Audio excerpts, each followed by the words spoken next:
కోటేశ్వర గారు, మరో అంశం ఏంటంటే సీఎం రేవంత్ రెడ్డి ప్రతి చిన్న విషయానికి కూడా ఢిల్లీ వెళ్తున్నారు. కానీ మంత్రివర్గం విస్తరణ కూడా చేయలేని పరిస్థితిలో ఉన్నారంటూ బీఆర్ఎస్ వర్కింగ్ ప్రెసిడెంట్ మాజీ మంత్రి కేటీఆర్ వ్యాఖ్యానించారు. అంటే ప్రతి చిన్న నిర్ణయం తీసుకోవాలన్నా సరే అది ఢిల్లీ పెద్దలపై ఆధారపడి, అంటే ముఖ్యంగా కాంగ్రెస్ నాయకులపైన ఆధారపడాల్సి వచ్చిన పరిస్థితి. ఒక పక్క ప్రధాని నరేంద్ర మోదీని కలుస్తున్నారు, కేంద్ర మంత్రులను కలుస్తున్నారు, కానీ ఒక్క పైసా కూడా రాణించలేకపోయారు, తీసుకురాలేకపోయారని కేటీఆర్ వ్యాఖ్యానించడం ఏ విధంగా చూడొచ్చు అంటారు వ్యాఖ్యలు?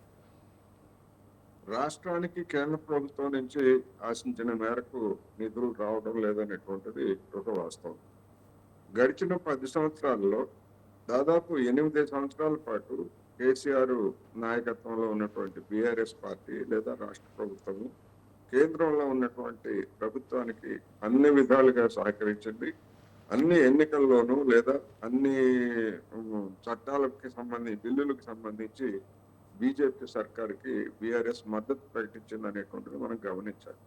మరి వాళ్ళు మద్దతు ప్రకటించినప్పుడు రాష్ట్రానికి అదనంగా తెచ్చింది ఏమిటి అనేటువంటిది కూడా సహజంగానే వస్తుంది. ఎందుకు అంటే ఇప్పుడు అధికారంలో ఉన్నటువంటి పార్టీని ప్రశ్నించేటప్పుడు తాము సాధించింది ఏమిటి లేదా తెలంగాణ రాష్ట్రానికి చేసినటువంటి మేలు ఏమిటనేటువంటి చర్చ కూడా వస్తుంది. అందువల్ల మరి అటువంటివి ఏమీ లేవు, గతంలో చేసిందని చెప్పేసి ఇదే పెద్దలు మరి అప్పుడు బీజేపీని కూడా ఎన్నికల్లో విమర్శించారు కదా. అందుకని ఇది ఒక రాజకీయ పార్టీలు చేసేటువంటి అధికారంలో ఉన్నప్పుడు ఒక వైఖరి, ప్రతిపక్షంలో ఉన్నప్పుడు ఒక వైఖరి. అయితే ఒకటి మాత్రం వాస్తవం, గతంలో మాదిరి కేసీఆర్ మాదిరి రేవంత్ రెడ్డి సర్కారు ప్రధానమంత్రితోటి నేరుగా అనుచితమైన వ్యాఖ్యలు చేయడం కానీ లేకపోతే ఘర్షణాత్మక వైఖరిని ప్రభుత్వం మధ్య సంబంధాలు కాంగ్రెస్ పార్టీ నేతగా రేవంత్ రెడ్డి లేదా బీజేపీ నేతగా నరేంద్ర మోడీ మధ్య ఉన్నటువంటి సంబంధాలు కాకుండా తెలంగాణ ప్రభుత్వము కేంద్ర ప్రభుత్వం మధ్య ఉన్నటువంటి సంబంధాల రీత్యా ఇప్పటి వరకు జరిగినటువంటి పరిణామాలను చూస్తే అది ఎలాంటి ఘర్షణ వాతావరణం అనేటువంటిది లేదు. అది మంచిదే, అదే విధంగా ఉండాలి. అట్లా చూసుకున్నప్పుడు మరి కేరళలో ఉన్నటువంటి సిపిఎం నాయకత్వంలో ఉన్నటువంటి ప్రభుత్వం కూడా కేంద్ర ప్రభుత్వం పట్ల అదే వైఖరిని అనుసరిస్తా ఉంది. సైద్ధాంతిక విభేదాలు వేరు, విమర్శలు వేరు. అందువలన రేవంత్ రెడ్డి గారు ప్రధానమంత్రిని కలవడం లేదా కేంద్ర మంత్రిని కలవడం అనేటువంటి తప్పలేదు. అయితే ఏమి సాధించారు అన్నప్పుడు కేంద్ర ప్రభుత్వం సహజంగానే ఇక్కడ ఉన్నటువంటి కాంగ్రెస్ ప్రభుత్వానికి మేలు చేకూర్చే పనులు ఏవి చేయదు అనేటువంటి కూడా స్పష్టం. ఇక రెండోది, పార్టీ పెద్దలను కలవడానికి వెళ్తున్నారు. గతంలో కూడా ఇదే సమస్య కాంగ్రెస్ పార్టీని దెబ్బతీసింది. ఎందుకంటే పదే ప్రతి చిన్న విషయానికి కేంద్ర పెద్దలు ఉమ్మడి రాష్ట్రంలో ముఖ్యమంత్రులుగా ఉన్నటువంటి వాళ్ళని ఢిల్లీకి పిలిపించుకోవడమే కాదు, పదే ముఖ్యమంత్రుల్ని తొక్కాలు మార్చినటువంటి పూర్వరంగంలో ఉమ్మడి ఆంధ్రప్రదేశ్ లో ఆత్మగౌరవం పేరుతోటి తెలుగుదేశం పార్టీ అధికారానికి రావడం కూడా మనం చూసాం. అందువలన పదే చేసేటువంటి దాని మీద సహజంగానే ఇవన్నీ వస్తాయి. అయితే ఒక ప్రాంతీయ పార్టీగా ఉన్నటువంటి బీఆర్ఎస్ కి అలాంటి అధికార కేంద్రం వ్యక్తి కేసీఆర్ తప్ప మరొకటి లేదు. మరి ఆ కేసీఆర్ ని మరి గడిచినటువంటి 14 నెలలుగా మరి బీఆర్ఎస్ పెద్దలు కలుస్తూనే ఉన్నారు. ఆయన అసెంబ్లీకి వస్తారో రారో తెలియదు, రాజకీయ కార్యక్రమం ఏమిటో ఆయన ప్రకటించలేదు. ఎందుకు అనేటువంటిది వాళ్ళు చెప్పాలి. ఇక కాంగ్రెస్ కు వచ్చినటువంటి సమస్య ఏంటంటే మంత్రివర్గ విస్తరణ అనేటువంటిది ఒకటి ఉన్నది. ఈ మంత్రివర్గ విస్తరణకు సంబంధించి ఉన్నటువంటి ఖాళీలని ఏ సామాజిక తరగతితోటి భర్తీ చేయాలి, ఆ భర్తీ చేస్తే వచ్చేటువంటి రియాక్షన్స్ ఎట్లా ఉంటాయి అనేటువంటిది ఆ పార్టీని పట్టి పీడిస్తున్నటువంటి ఒక సమస్య.